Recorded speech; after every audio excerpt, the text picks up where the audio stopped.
تو پھر یہ کہ پٹ پٹ وہ دل میں کچھ نہ کچھ ہوتا رہتا ہے، اور پھر نماز میں وہ تراویح میں اور جتنا دل لگتا ہے جس کو ایسا پٹ پٹ ہوتا ہے اس کو تجربہ ہوگا. تو اس لیے وہ کھانے میں ہلکا رکھیں گے. اگر آپ فائدہ نہ اٹھا، آپ کو فائدہ نہ ہو، میرے کو بولنا کہ مشورہ آپ کا غلط تھا. ایسا لطف آئے گا عبادت میں، آپ کو دل لگے گا، مزہ آئے گا، وضو دیر تک قائم رہے گا. با وضو رہنا بھی عبادت ہے اللہ کے بندو. اور اگر یہ پٹ پٹ پیت میں ہوتا رہے گا تو آپ با وضو رہیں گے کیسے؟ وہ بے وضو پڑے رہیں گے. پھر بے وضو پڑا رہنا گناہ نہیں ہے، لیکن ایک ثواب سے تو محروم ہی ہے نا. اور یہاں تک اعلیٰ حضرت رحمۃ اللہ علیہ نے نقل کیا کہ اگر بے وضو ہے اور کوئی مصیبت پہنچی تو اپنے آپ پر ملامت کرے. یعنی باوضو ہوتا تو مصیبت نہ آتی، تو بے وضو تھا اس لیے مصیبت آئی. اب خود کو کوس کے بے وضو رہا کائی کو. تو یہ رمضان کا نہیں، ہمیشہ کا ہے. یعنی کہ ہر وقت باوضو رہنا یہ ایک امر مستحب ہے، ثواب کا کام ہے. اس کے فائدہ آپ کو دیکھا کہ مصیبت سے حفاظت ہوتی ہے. وضو ایک سپر ہے، ڈھال ہے نا، وہ جسے وہ آج کل تو خیر تلوار تیر کا دور نہیں ہے، تلوار سے بچنے کے لیے ڈھالیں وغیرہ ہوتی تھی، زیرہ بختر ہوتے تھے، اب وہ دور نہیں ہے. تو اب یہ کہ بلیٹ پروف لباس آتے ہیں کہ گولی لگے گی تو وہ اثر نہیں کرے گی، بدن کو نہیں جائے گی. تو اس طرح مطلب یہ سر پہ بھی پہنا جاتا ہے بلیٹ پروف، یہ بدن پہ بھی پہنا جاتا ہے. تو اس طرح کا لباس ہے. تو یہ سمجھو کہ اس طرح مطلب آپ کوشش کریں گے تو مدینہ مدینہ ہو جائے گا، اور آپ کی خوب یعنی عبادت میں دل لگے گا، عبادتوں میں اضافہ ہوگا انشاءاللہ. اچھا، اب یہ کہ مسجد کے تعلق سے نماز و اعتکاف، تلاوت قرآن، درس و بیان اور اجتماع اور محفل نعت وغیرہ عبادات کے ذریعے مسجدیں آباد رکھنا بے شک بڑے ثواب کا کام ہے. جس کام میں جتنا زیادہ ثواب ہوتا ہے اس میں شیطان اتنی زیادہ خرابیاں پیدا کرنے کی کوشش کرتا ہے. اچھا، یہ عام کنسپٹ یہ ہے کہ شیطان تو قید ہوتا ہے، پھر کیا مسئلہ ہے؟ تو میرے بھائی اس میں بھی بڑے اقوال ہیں. شیطان تو کون سا شیطان قید ہوتا ہے؟ سمجھے، شیاطین قید ہوتے ہیں. آیا یہ ابلیس بھی قید ہوتا ہے یا نہیں؟ تو اس میں مطلب مختلف اقوال ہیں. یہاں تک کہ مطلب اگر یہ سارے شیاطین جو ہوتے ہیں، سرکش جن جو ہوتے ہیں نا، شرارتی جن، ان کو بھی یہ شیطان کہلاتے ہیں. اور خود یہ ابلیس جو شیطان جس پر ہم اعوذ باللہ من الشیطان الرجیم پڑھتے ہیں، عام طور پہ اسی کے لیے پڑھتے ہیں نا، تو یہ بھی جن ہے. لوگ مطلب غلط فہمیوں میں کہ یہ فرشتہ تھا، نہیں، یہ جن ہے. فرشتہ معصوم ہوتا ہے، وہ گناہ کرتا ہی نہیں ہے. تو یوں مطلب یہ کہ یہ اگر بند ہو بھی گئے تب بھی ہر ایک کے ساتھ ایک فرشتہ، جو بھی بچہ پیدا ہوتا ہے فرشتہ اور شیطان پیدا ہوتا ہے. شیطان کو ہمزاد جس کو کہتے ہیں فارسی میں، تو یہ ساتھ پیدا ہوا ہمزاد بنے. تو یہ شیطان جو ہے یہ ہوتا ہے. تو یہ قید نہیں ہوتا رمضان میں، یہ گناہ کرا رہا ہے. شیطان کا بڑا بھائی جو ہے نا، ہاں یہ بڑا بھائی ہے، نفس، اس کو بولتے ہیں نفس امارہ، الف سے امارہ، یہ یاد کر لیں. یہ نفس امارہ یہ گناہ کرواتا ہے، طرح طرح کی خواہشات ڈالتا ہے. تو یوں مطلب اگرچہ گناہوں کا زور ٹوٹتا ہے رمضان شریف میں، یہ گناہ نہیں ہوتے ایسا نہیں ہے. رمضان شریف میں چوریاں تو ہوتی ہیں، ڈکیتیاں پڑتی ہیں، قتل و غارت گری ہوتی ہے، لوگ گناہوں پر چینلز دیکھتے ہیں، بلکہ بعض گناہ تو رمضان میں اور زور پکڑ جاتے ہیں. اللہ پاک رحمت کی نظر فرمائے. اعتکاف میں پڑے رہیں گے تو محفوظ رہیں گے آپ انشاءاللہ کافی حد تک. مسجد میں بھی گناہ ہوتے ہیں، چوریاں ہوتی ہیں، موبائل غائب ہو جاتے ہیں. اپنے موبائل یہ وہ سب پیسے وغیرہ اپنے بیگ میں مت رکھنا. یہ چلو ضمناً بات آ گئی، یہ نہیں تو پھر کوئی بھروسہ نہیں ہے. آپ کے سامنے جو رو رو کے دعا مانگ رہا ہے نا، وہ یوں ترچھی آنکھ سے ہو سکتا ہے دیکھتا ہو کہ میرا اثر کتنا بڑا ہے، اور وہ آپ کو حسرت سے اور محبت سے دیکھ رہا ہو، عقیدت سے، اور ہو سکتا ہے وہ یوں ترکیب بنا رہا ہو. فلموں میں تو لوگ روتے ہی ہیں نا، تو یہ اسٹائل سے مطلب رونے کے اسٹائل کر رہا ہو، اور پھر آپ سمجھے گا یار یہ تو کوئی چور آئے گا تو اس کو بھی پکڑ لے گا، تو چھوڑو یار اب کیا موبائل نکالنا تھا. اور آپ چھوڑ کے گئے اور یہ وہی لے کے اڑا موبائل.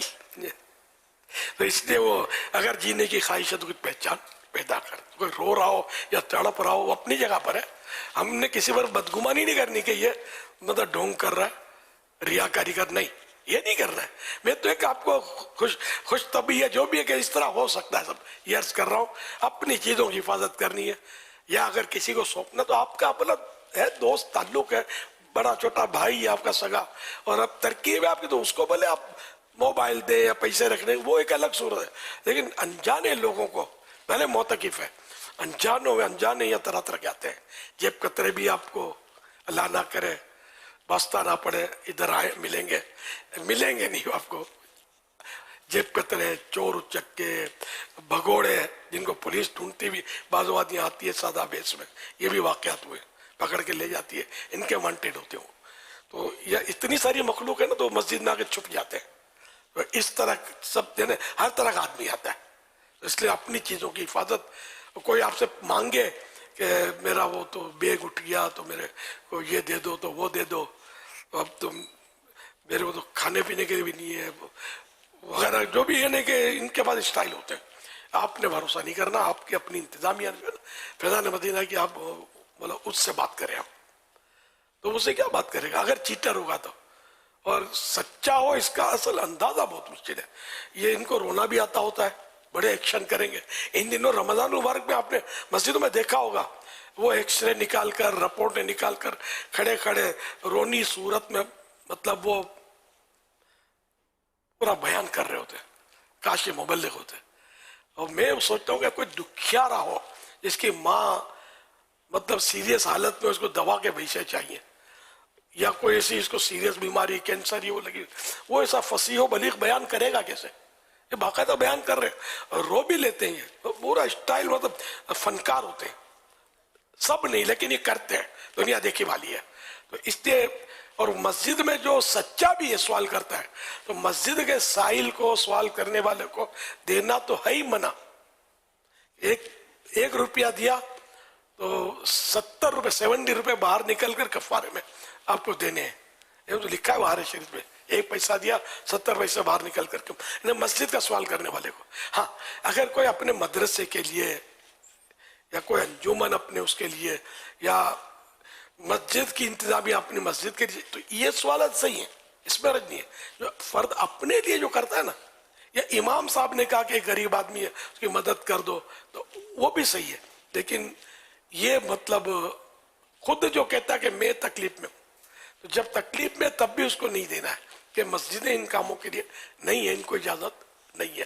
یہ خاص کر کے مسئلہ سارا سال یاد رکھنے کا ہے. تو اب مسجد سے متعلق آپ کو 14 مدنی پھول پیش کرتا ہوں.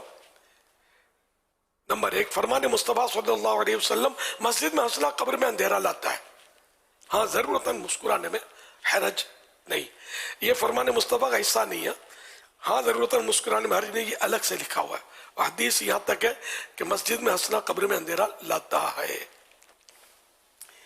نمبر 2، اعلیٰ حضرت رحمۃ اللہ علیہ نقل فرماتے ہیں، جو مسجد میں نقل فرماتے ہیں یعنی کسی اور کی بات جو ہے یہ بیان کرتے ہیں، یا کسی کتاب سے اٹھا کر یا اعلیٰ حضرت ہمیں بتا رہے ہیں کہ جو مسجد میں دنیا کی بات کرے اللہ پاک اس کے 40 برس کے نیک اعمال اکارت یعنی برباد فرما دے. اچھا لفظ نقل جو ہے نا یہ آتا ہے نا، تو مجھے بس وہی آتا ہے کہ لوگ نقل کو برا سمجھتے ہیں. اعلیٰ حضرت نقل فرماتے ہیں، یہ نقل کرتے تھے. نقل میں فرق ہے، جیسے عقلی دلائل نقلی دلائل. تو یہاں بھی لوگ یہ شاید سمجھتے ہوں گے کہ عقلی دلائل یا عقل سے جو نکلتے ہیں دلائل وہ لاجک، اور نقلی دلائل یہ کیا یعنی کہ ویجیٹیبل یا نقلی دلائل، سمجھے؟ تو یہ نقلی مانے قرآن حدیث سے نکالے ہوئے، قرآن حدیث میں بیان کیے ہوئے جو دلائل ہیں، وہ دلائل دلیل کی جمع، اور دلیل مانے جو آرگومنٹ جیسے بولتے ہیں. تو نمبر 3، منہ میں بدبو ہونے کی حالت میں گھر میں پڑھی جانے والی نماز بھی مکروہ ہے. اور اسی حالت میں یعنی منہ یا کپڑوں یا بدن سے پسینے یا کسی بھی طرح کی بدبو آنے کی حالت میں مسجد میں جانا حرام ہے. یہ متکفین کے ساتھ زیادہ ہوتا ہے کیونکہ یہ منہ صاف پورا کرتے نہیں ہیں، سو جاتے ہیں، سوئیں گے تو منہ بھی بند ہوتا ہے، تو یہ اندر غذائیں جو ہے سڑتی ہیں. یعنی جنرلی بھی آپ سو کے اٹھیں گے نا، عام حالات میں بھی گھر میں دیر تک سوئے منہ بند ہے، منہ بدبو ہو جاتی ہے. تو اس لیے وہ مسواک کرنا سنت ہے، لیکن بدبو کا تعلق ہم لوگوں سے پیارے آقا صلی اللہ علیہ وسلم کے وجود مسعود میں، جو آپ کے مبارک بدن میں، جو آپ کے مبارک منہ میں، جو آپ کے مبارک پسینے میں خوشبو تھی اور ہے، وہ تو جنت میں بھی نہیں ہے. تو نعوذ باللہ یہ نہیں، مگر یہ سنت ہے کہ اٹھنے کے بعد مسواک کرنا، سونے سے پہلے مسواک کرنا، یہ سنتیں ہیں. اور اعتکاف میں جتنا موقع ملے گا اتنا شاید آپ کو نارمل لائف میں سنت اور عمل کرنے کا موقع نہ مل سکے. یہ بس سنتیں اپنائی جائیے، عمل کرتے جائیے، لیکن کسی کو تکلیف بھی نہیں ہونی چاہیے. جب وضو خانے اور بھیڑ ہے اور لوگ نماز کے جماعت تیار، آپ کا وضو ہے اور آپ لگے ہوئے، آپ بھائی جلدی کر، سنت ادا کر رہا ہوں، میری آنکھ لگ گئی تھی. تو یہ بھی نہیں کرنا ہے، کسی کو تکلیف دینا یہ بھی سنت نہیں ہے نا. تو سب کام موقع کی مناسبت سے اور دوسروں کو راحت پہنچانا، دل میں خوشیاں داخل کرنا، یہ بہت زیادہ ثواب کا کام ہے. یہ بھی ذہن میں رہے، جبکہ وہ جائز طریقے سے. مسجد میں ریک وائنڈ خارج کرنا منع ہے. مسجد میں ایسے بچوں کو پیمپر باندھ کر بھی لانا گناہ ہے جن کے بارے میں غالب گمان انہیں خیال جمتا ہے کہ پیشاب وغیرہ کر دیں گے یا شور مچائیں گے. تراویح میں تو بہت تماشے ہوتے ہیں بچوں کے، یہ باغم باغ کبڈیاں کھیل رہے ہوتے ہیں، والد کو پرواہ نہیں ہوتی بعض اوقات، بلکہ اکثر بچے کی امی نے بھیجا ہوا نہیں، سیکھے گا دوسروں کو بلائے گا. یار بچے شور کریں گے تو جو بیچارے پڑھ رہے ہیں وہ بھی بھول جائیں گے، غلط فہمیاں ہو جائیں گی. تو ایسے بچوں کو مسجد میں لانا جن کا پتہ ہے کہ شرارتیں کرتے ہیں، ادھر بھاگتے ہیں ادھر بھاگتے ہیں، شور کرتے ہیں، تو ایسے بچوں کو مسجد میں لانا یہ گناہ ہے، لانے والا گناہ گار ہے. تو ایسے بچوں کو سکھانا ہے تو آپ گھر میں سکھاؤ نا. ہاں ایک بچہ سمجھدار ہے اور وہ شور نہیں کرتا، ہے ہی ایک بچہ اور وہ آ کر چپ چاپ بیٹھ جائے گا یا کچھ بھی تلاوت یا نماز وغیرہ، تو وہ اس کو لا سکتے ہیں. لیکن آپ کو پتا ہے کہ ایک سے دو ہوتے ہیں تو ہٹ جاؤ، پھر یہ دو ہوتے ہیں اور ساری نمازی ایک طرف ہوتے ہیں، پھر وہ ایک بھی اگر ہے اور دوسرا آ گیا تو اس ایک کو فوراً مسجد سے باہر کرنا ہوگا تاکہ وہ شرارتیں نہ کریں مل کے. یہ آپ نے دیکھنا ہے کہ آپ کے بچے کیسے ہیں. آپ کو کوئی کچھ نہیں بولے گا، آپ سے پوچھے گا کون، لیکن یہ کہ اللہ سے ڈرنا ہے کہ دوسروں کی عبادت میں ہم خلل کا باعث نہ بنے. مسجد میں پاگلوں کو یا ان آسیب زدوں کو جن کو جن کا اثر ہو جاتا ہے، اثرات ہوتے ہیں، تو لانا گناہ ہے، جو وہاں بھاگم بھاگ کرتے شور مچاتے اور نمازیوں کی پریشانی کا باعث بنتے ہیں.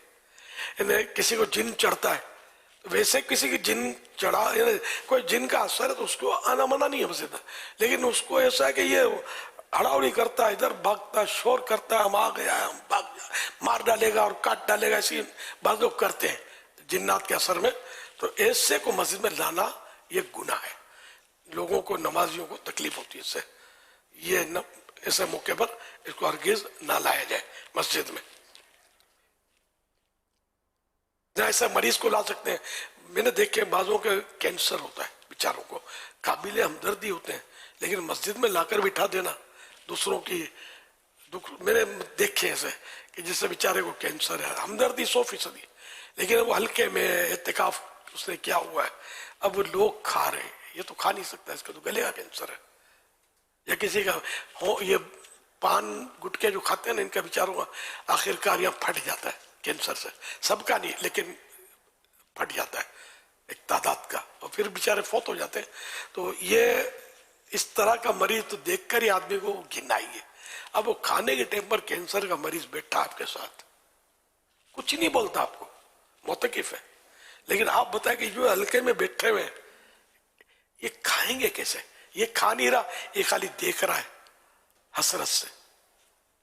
تو یہ چیزیں جب کچھ میں نے دیکھی نا، دیکھی کچھ سننے کو ملا کچھ، تو اس کے بعد سے سمجھانا شروع کیا کہ یار ایسے مریضوں کو بتلاؤ.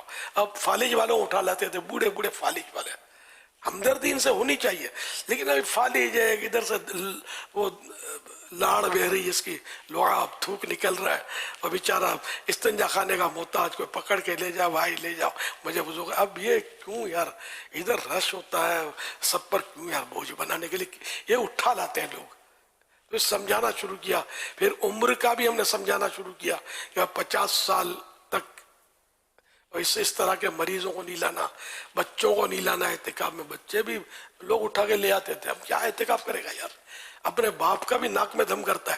بچہ جب آتا ہوگا کرتا ہی ہوگا نا. آپ اچھی خاصی سن رہے ہیں، ادھوری بات آپ سن رہے ہیں، ابھی آپ کو وہ آگے کیا بولے گا تجسس ہے. اور بچہ بولا وہ بھوک لگی ہے، اب وہ پیچھے لگی ہے، اب وہ نیند آ رہی ہے. یہ بچے بولتے ہیں، بچوں کا کوئی اعتماد نہیں ہے کہ اس کو تو پلے پڑتا نہیں ہے، وہ تھک جاتا ہے بیچارہ، اس کو سب کچھ ہوتا ہے.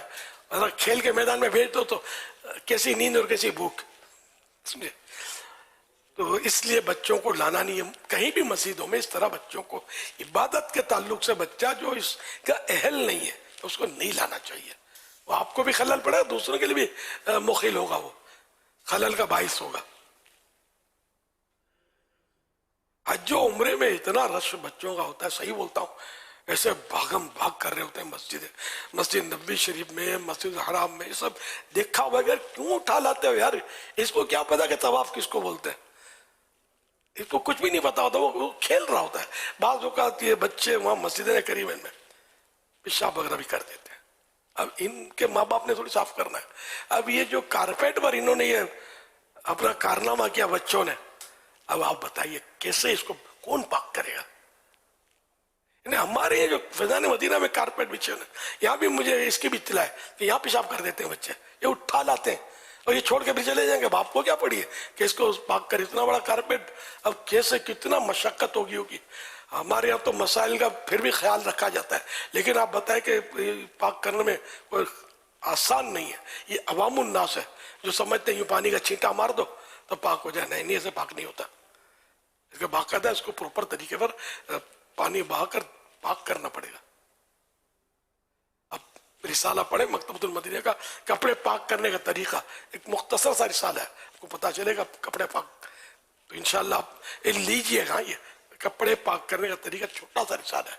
انشاءاللہ آپ کو معلومات جیسی تیسی معلومات ہوں گی. اس میں ہے مختصر تھا کہ یار آج تک پتہ نہیں تھا کپڑا پاک کرنے کا طریقہ کیا.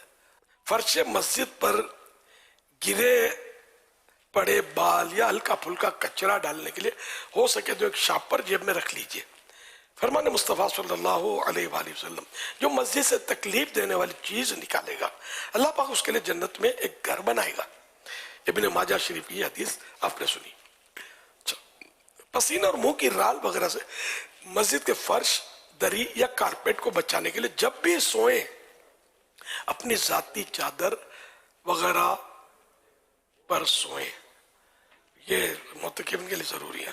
یہیں سوتے ہیں، جاگتے ہیں، اور اگر یہ رال ان کے گر کر، تو یہ نہیں کہ آپ ثواب کمانے آئے اور کچھ اور آپ کے کھاتے میں لکھ دیا جائے. مسجد کو ان چیزوں سے بچانا ہے، گندگیوں سے، بدبوؤں سے، ایسی چیزوں سے جو اگرچہ پاک ہوتی ہیں. رال پاک ہے جو یہ منہ سے نکلتی ہے، یہ لوگوں کو گھن تو آئیے نا. اگر کوئی تھوکے گا تو ہمیں گھن تو آئے گی نا یار. تھوک بھلے صاف ستھرا ہے، جھاگ ہے، کوئی اس میں ایسی بلغم بھی نہیں ہے، لیکن گھن آئے گی. بلغم بھی پاک ہوتا ہے تو مگر گھن تو آئے گی نا. کراہیت آئے گی، دل خراب ہوگا. بلکہ یہ میری باتیں سن کر بھی کسی کو یوں ہوتا ہوگا کہ یار اب ٹاپک چینج کرے تو اچھا ہے. یہ طبیعت ہوتی ہے انسان کی، ایسی باتیں سننے میں مزہ نہیں آتا. تو یہ آپ کو اپنے پسینے اور رال سے مسجد کی دریوں، کارپیٹ، چٹائیوں، فرش وغیرہ کو بچانا ہے. اپنی چادر، یا بکتی ہوں گی چادریں تو چادریں خرید لیں. چٹائی بھی مطلب یہ کہ پہلے تو ہم ترغیب دیتے چٹائیاں لاتے تھے بھائی، پھر ہم نے منع کر دیا. چٹائیوں سے تنکے گرتے ہیں اور ان تنکے جو ہے مسجد میں ان سے کوڑا کرکٹ کچرا ہوتا ہے، پھر صاف کس نے کرنا ہے. تو ایسی چٹائی جو پلاسٹک کی غالباً اس سے نہیں چڑھتے. بالفرض اگر کوئی پلاسٹک کی چٹائی بچھاتا ہے تو اس میں مجھے تو حرج نہیں لگتا ہے نا، اس کے نہیں گرتے نا، اس سے بھی گرتے. اچھا نہیں، اگر پلاسٹک کی چٹائی سے بھی جھڑتے ہیں تو وہ بھی نہیں بچھائیں گے. اپنی چادر ٹھیک ہے، چادر سے بھی اگر ایسی ہے کہ دھاگے جڑتے ہیں تو دھاگے اٹھا کر جیب میں ڈال لیں، کر کے اڑا کر مسجد کی فضا میں اس کو نہ چھوڑیں، جیب میں ڈال لیں۔ مسجد میں اگر خس یعنی معمولی سا تنکا یا ذرہ بھی پھینکا جائے تو اس سے مسجد کو اس قدر تکلیف پہنچتی ہے جیسے انسان کو اپنی آنکھ میں معمولی ذرہ پڑ جانے سے ہوتی ہے۔ حوالہ جذب القلوب پیج نمبر 222۔ اعلیٰ وضو سے وضو کے پانی کے قطرے فرش مسجد یعنی مسجد کی زمین پر گرانا ناجائز و گناہ ہے، البتہ فنائے مسجد میں قطرے ٹپکانے کا یہ حکم نہیں۔ مسجد کے دریوں اور کارپیٹ وغیرہ کے دھاگے اور چٹائیوں کے تنکے نوچنے سے پرہیز کیجیے۔ ہر جگہ مثلا کسی کے گھر یا کہیں محفل وغیرہ میں جائیں تب بھی، بلکہ اپنے گھر میں بھی اس بات کا خیال رکھیے۔ مسجد میں دوڑنا یا زور سے قدم رکھنا جس سے آواز پیدا ہو منع ہے۔ مسجد کے فرش پر کوئی چیز زور سے نہ پھینکی جائے اور چادر یا رومال وغیرہ سے فرش اس طرح نہ جھاڑیں کہ آواز پیدا ہو۔ مسجد کی صفائی کرنے والوں کو بہت احتیاط سے کام لینا چاہیے۔ تلاوت و نعت یا باجازت شرعی کیے جانے والے اعلانات وغیرہ کی اتنی بلند آواز نہ ہو جس سے کسی نمازی کو تشویش یعنی پریشانی ہو یا سوتے کو ایذا پہنچے، مکروہ ہے۔ مسجد میں نعرے لگانے اور مائک استعمال کرنے میں سخت احتیاط کی حاجت ہے۔ صلو علی الحبیب صلی اللہ علی محمد۔ اچھا، یہ جیسے میں حاضر ہوا تو ایک تعداد جو تھی وہ کھڑی ہو گئی، کچھ یہاں بیٹھے تھے، ٹھیک ہے نا؟ تو یہ بیٹھے تھے، یہ وہ خوش نصیب ہیں کہ جو آتے رہتے ہیں مدنی مذاکروں وغیرہ میں، اور چند بار میں سمجھا چکا ہوں کہ کھڑا نہیں ہونا ہے، تو یہ میری اطاعت کرتے ہیں۔ اللہ ان کو مطلب اپنی اور اپنے پیارے حبیب صلی اللہ علیہ وسلم کی اطاعت میں زندہ رکھے اور اطاعت میں موت، مدینے میں شہادت کی صورت میں عنایت فرمائے۔ دل خوش ہو جاتا ہے جو بیٹھے ہوتے ہیں اس کے ان کے لیے۔ اچھا، یہ بات آپ کو لگے یار تو لوگ تو چاہتے ہیں ہمارا احترام ہو، نعرے لگے، لوگ کھڑے ہو جائیں، اور مطلب لیکن اب میں مطلب اب کیا آپ کو عرض کروں، میں اپنا گناہ گار آدمی ہوں۔ میں اس کا جو سائیڈ ایفیکٹ دیکھتا ہوں، یہ کھڑے ہوتے ہیں نا ان کا مسجد میں خاص کر یا جہاں مجمع کثیر ہو، تو کیا یہ آگے آتے ہیں، جب کوئی آیا جس سے محبت ہوتی ہے تو کھڑے تو ہوتے ہیں احترام کے لیے، پھر آگے بڑھتے ہیں کہ یوں دیکھیں اس کو۔ اب وہ آگے بڑھے، اب ہجوم زیادہ ہے، اب بھائی وہ دیکھ لیا جی بھر گیا، اب بیٹھنا، اب بیٹھے کہاں، اب مرے، ادھر رش ادھر رش پیچھے رش، اب کیا کریں؟ تو اب کیا کرتے ہیں، پھر اس کو دھکا مارا، اس کو لات سے دھکیلا اور یوں پھنس کر کے پھنس گئے بیچ میں۔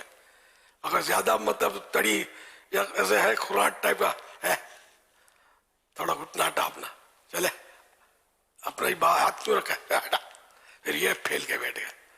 اور جو بیچارے پہلے سے شرافت سے بیٹھے ہوئے، ان کو بیٹھنا تنگ کر دیا۔ یہ ہوتا ہوگا طرح طرح کے معاملہ، کیونکہ ان میں بیٹھنا ہے، یا کسی کے رانڈ پر اپنا گھٹنا رکھ دیا، کسی کے پاؤں کے پنجے پر دھمک کر کے بیٹھ گئے، اور بیچارہ اپنا آپ کو ریکویسٹ کر کے اپنا پاؤں سہلا رہا ہے، کیونکہ اب بعض اوقات بندہ بھی تو بھاری بھرکم ہوتا ہے نا، تو یوں ایسا کچھ بھی نہیں کرنا ہے۔ آگے بڑھیں گے تو یہ سارے اس کے سائیڈ ایفیکٹ اور اس سے زیادہ سائیڈ ایفیکٹ ہو سکتے ہیں، جس میں دل آزاری وغیرہ کی صورت ہوگی۔ پھر آپ کو اس کا حل کیا؟ شرافت کے ساتھ اباؤٹ ٹرن کریں، جہاں سے راستہ ملے پیچھے جا کر بیٹھ جائیں اگر گناہ سے بچنا چاہتے ہیں، ورنہ واقعی ہے کہ دل آزاری کی صورتیں آپ اور ایذاء مسلم کی صورت کریں گے تو گناہ گار ہوں گے۔ یہ ہمیشہ کوئی بھی جلسہ ہو، کوئی بھی اجتماع ہو، کہیں بھی اس طرح کی گیدرنگ ہو، رش ہو، تو یہ خیال رکھنا ہے کھڑا نہیں ہونا ہے، کیونکہ آپ کھڑے ہوں گے اپنی جگہ سے نہیں ہٹیں گے، سمجھدار آدمی نہیں ہٹتے اپنی جگہ سے، پھر بھی دوسرے اگر آپ کے ساتھ جام ہو جائیں گے، اب وہ اگر زور آور ہو تو وہ جلدی بیٹھ جائیں گے، آپ کھڑے کے کھڑے رہ جائیں گے، اب لٹکے۔ اب آپ اس سے بحث کریں گے کہ میری جگہ ہے، تو اس نے وہ بولے گا میں کاغذات دکھاؤ کبھی لٹ کر آئی تھی یہ جگہ، یعنی مطلب بعض تو منہ پھٹ ہوتے ہیں نا، آپ بحث کریں گے، اب سمجھانے کس کس کو جائیں گے آپ، تو اس لیے شرافت کے ساتھ بیٹھے رہیں، فضان مدینہ میں بیٹھنے کی پریکٹس کر لیں، آگے کام آئے گی انشاءاللہ. اب میں جب بھی آؤں یا کوئی بھی آئے آپ کو اٹھنا نہیں ہے. ہاں تعظیم کرنا جو تعظیم کا اہل ہے یہ مستحب ہے، ثواب کا کام ہے. لیکن یہاں اس لیے منع کر رہا ہوں، میں تو اہل بھی نہیں، لیکن ایک بات ہے کوئی اگر اہل سمجھتا ہے اس نے زن کی وجہ سے ایک ثواب کماتا ہے اگر اس نیت سے اٹھتا ہے تو. لیکن یہاں دوسروں کو تکلیف کا سامان ہو رہا ہے، پریشانی بڑھ جائے گی. مجھے تجربہ ہے اس کا، اور آج بھی کچھ لوگوں کو تجربہ ہو گیا ہوگا. یار کھڑے تو ہو گئے، اچھا برکت والا آدمی ہے یار، تو پھنس گئے اپنے. تو میری برکت ایسی ہے سمجھے، آپ کو پھنسا کے رکھ دے گی. تو میں جو بولتا ہوں اس کو سننا سکون کے ساتھ مناسب جگہ پہ بیٹھ کر. صلو علی الحبیب صلی اللہ علی محمد. امیر اہل سنت دامت برکاتہم العالیہ نے جو مسجد بیت کے متعلق فرمایا اور جو آپ کا رسالہ ہے گھریلو مسجد بنانا سنت ہے، اس رسالے کو ضرور حاصل کیجئے. اس میں آپ کو بڑی مفید معلومات ہوگی. گھر میں نماز کے لیے جگہ مقرر کرنا سنت ہے. اندھیرے میں نماز پڑھنا کیسا، بچوں کو نمازی بنانے کا بہترین طریقہ بھی اس میں موجود ہے. اور مسجد بیت اور اسلامی بہنوں کا اعتکاف کی 25 مختلف مسائل بھی اس میں موجود ہے. تو مکتبۃ المدینہ کے بسے سے آپ طلب کیجئے. 25 روپے ہدیہ پر یہ رسالہ ہے اور 32 صفحات کا یہ رسالہ ہے. اسی طرح کپڑے پاک کرنے کا طریقہ، مع نجاستوں کا بیان، یہ بھی بہترین رسالہ ہے، اسے بھی ضرور حاصل کریں. 27 روپے ہدیہ پر یہ حاصل کریں. 40 صفحات کا یہ رسالہ ہے اور اس میں طہارت کے حوالے سے، نجاستوں کے حوالے سے بہترین معلومات موجود ہیں. ماشاءاللہ. اب تو یہ مفت رسالے ہیں، ڈاؤن لوڈ کر لیں دعوت اسلامی کی ویب سائٹ سے، بغیر پائے پیسے کے آپ پڑھ سکتے ہیں اس کو. اور خریدنا چاہیں تو مکتبۃ المدینہ سے رجوع کریں، ہوگا تو یہ آپ کو دے دیں گے پیسے لے کر.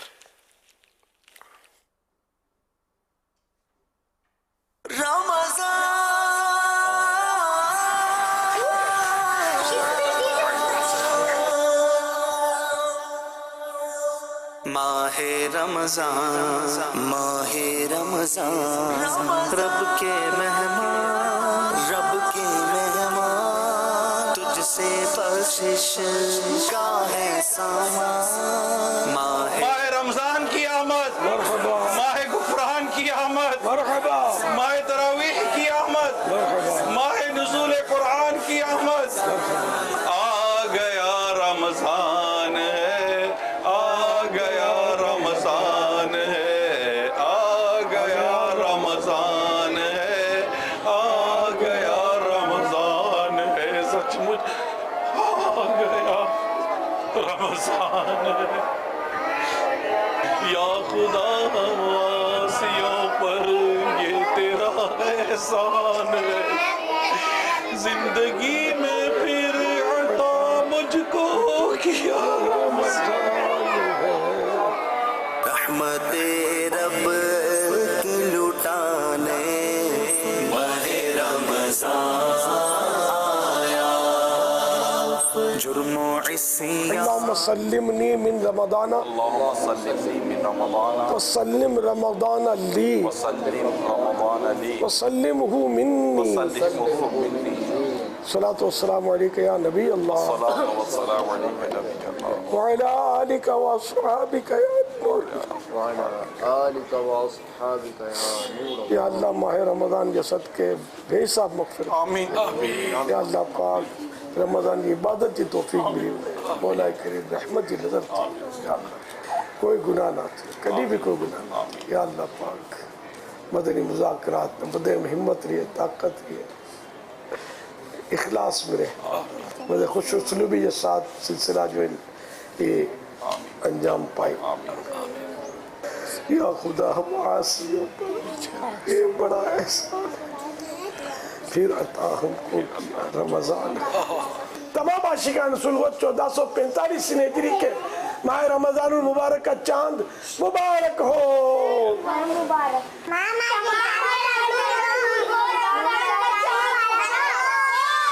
خیر وقت.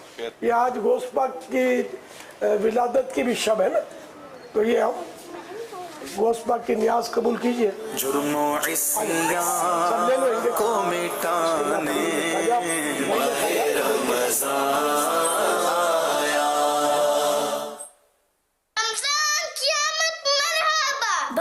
رمضان رمضان آیا پھر سے دیکھو رمضان آیا پھر سے دیکھو رمضان آیا پھر سے دیکھو خوشیاں گنایا رمضان الحمدللہ رمضان آیا پھر سے دیکھو رمضان آیا پھر سے دیکھو آ گیا رمضان ہے آ گیا رمضان ہے